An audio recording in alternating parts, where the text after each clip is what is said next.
So my name is Munther.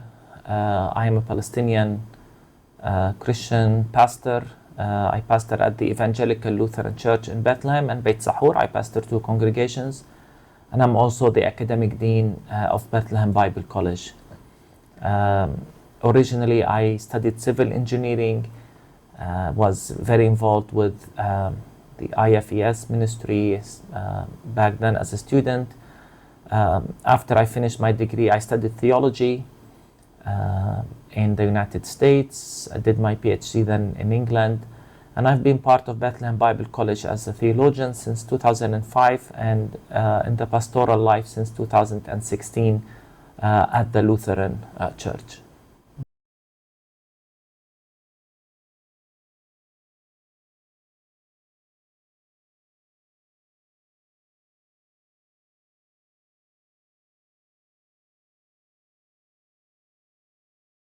Well, we have always been outspoken about the realities on the ground in Palestine, of the difficulties we face under the Israeli apartheid regime and military rule of our land.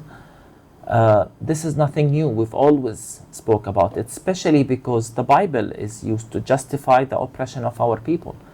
So for years, we lamented the fact that churches around the world adopted a sort of theology that supported Zionism, but Zionism in fact is an oppressive regime towards us Palestinians. We've spoken, we've written books, but we've been also very outspoken, of course, more after the war because of the severity of the killing that is taking place in Gaza. Thousands upon thousands have been killed, millions displaced under the watch of the world. And this is not about speaking politics. This is about being human. This is about emphasizing the image of Jesus in every victim of war, especially the Palestinians, because right now the world seems okay with their killing. It's as if Palestinians are less humans. So I think it's our obligation as people of faith not to be silent in the face of injustice and tyranny and in the face of a genocide that is taking place really in front of the whole world to see. Especially again when the Bible is used to justify this genocide. I think this is what makes what's happening right now in Gaza really disturbing for us as Palestinian Christians to accept. The fact that many church leaders use theological arguments to justify the war, to justify the killing, to justify the displacement, or make it like unavoidable. And then using theological argument that this is anyways, God gave the land to the Jewish people. It's okay that they do this, or the same way they've been silent for 76 years. Some people interpret this as engaging in politics. I don't think of it as engaging in politics at all. I think of it as reflecting God's heart, who is broken by the magnitude of killing. Right now, as we speak, we're talking of more than 15,000 children. Can you imagine? 15,000 children under the watch of the world, and it seems no one is serious enough to stop it. So this is why we have been outspoken.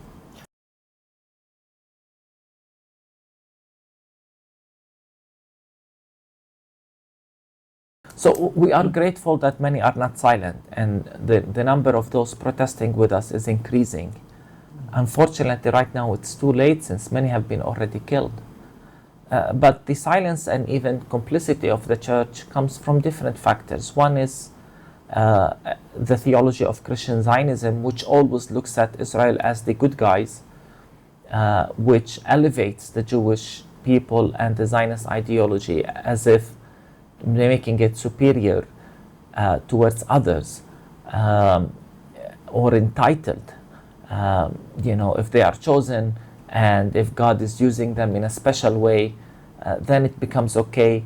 And this distorts the reality, making some people the good guys, some people the bad guys, without getting to know what's actually happening on the ground. So one of the things we've noticed that most churches in their response to the war in Gaza act as if everything began on October 7th. So they condemn Hamas, they condemn October 7th. of course, we have to condemn killing innocent civilians and children. I understand this. But this war has been going for 76 years. There is a context.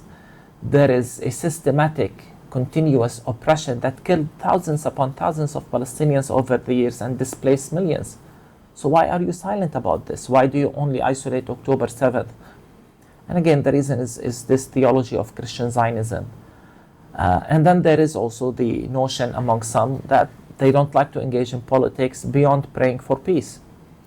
And when there is so much injustice and so much tyranny and so much oppression, and your response is, I'm praying for peace, you're only enabling the oppressor. You're only enabling the aggressor. Sometimes we need to call things for they are, especially when the context of this war is war crimes that Israel has been committing for generations. For example, apartheid. The discrimination, the blatant discrimination that Israel practices on the ground against Palestinians, the denial of our rights on a daily basis, long before this war, not just in Gaza, but also in the West Bank. You can't be silenced about this and ignore it and not expect a reaction. The reaction that we hope would be as Palestinian Christians is nonviolent resistance to this.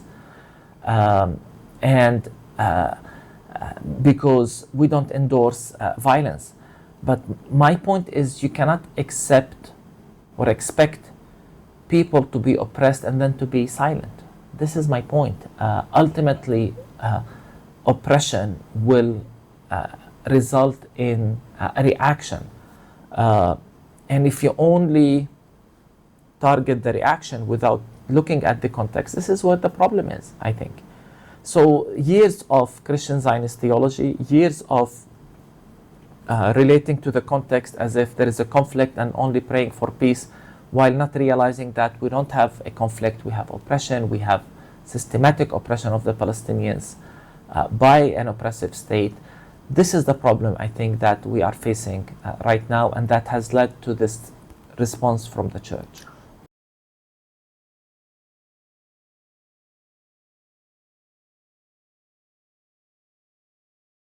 This is not a religious conflict. For sure, this is not a religious conflict.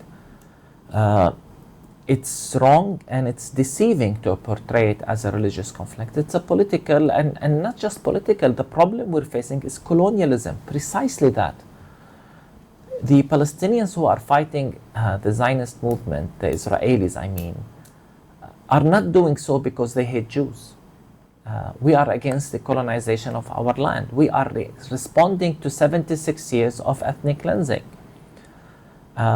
Israel was not created on an empty land. The Zionist Jews who came from Europe in the beginning of the 20th century to establish a homeland for the Jewish people, they established that homeland on someone else's land. This is the reality. Palestinians have been living here for generations upon generations upon generations. And the fact is, hundreds of Palestinian towns and villages were completely destroyed for Israel to become a state. The fact is, hundreds of thousands of Palestinians became refugees. This is why there is a conflict.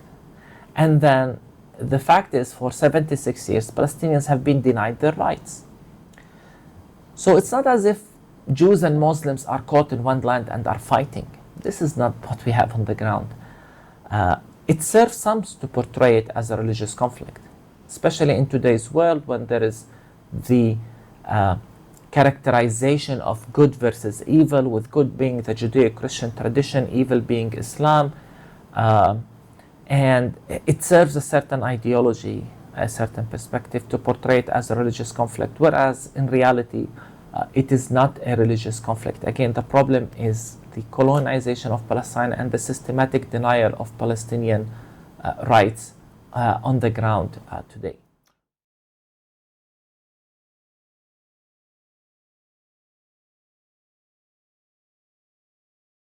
That was my last book in English, The Other Side of the Wall. I've edited others since then. The Other Side of the Wall is a book about the reality and experience of Palestinian Christians on the ground behind the separation wall. And right now we have an ugly separation wall that divides our land and that suffocates our lives into isolated blocks. For example, Bethlehem is suffocated behind settlements and the wall. So I'm trying to say, what is it like to be behind the wall physically, in reality? What is it like to live under occupation? But in the book, I also argue that as Palestinians, we've been on the other side of the wall when it comes to how Western Christians related to us, their attitudes towards us. So there's a wall that has long existed even before this concrete wall was built. We've been discriminated against and pushed aside as if we don't exist. If you think of terms like a land without people, this is how our land was described. So it's as if we're invisible, we don't exist.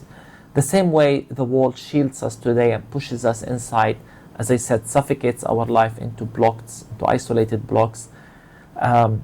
So I explain life under the occupation, but I explain what is it like to be on the receiving end on these theologies and attitudes that look at our land and only see Israel, the Jewish people, and don't see us as Palestinians. Have long ignored us in the mission, in the acts of the church, even sometimes dehumanized us and dismissed us and attacked us as Palestinian Christians. We've been not invited or disinvited to many mission conferences. Our identity is always a problem as Palestinians. It's as if, God discriminates against us. It makes the gospel into bad news for the Palestinians. This is how at least some Palestinian Christians have described it.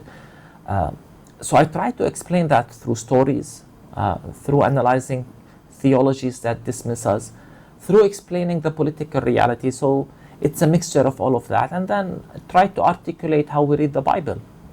How is it that we understand God from the other side of the wall? How do we find our hope and comfort in Jesus, the Son of Bethlehem, who was born with us, who came to save us, who has manifested God's love to us? So how do we read that, and how does the gospel really become good news to us as Palestinians or Palestinian Christians? This is what I try to articulate in this book.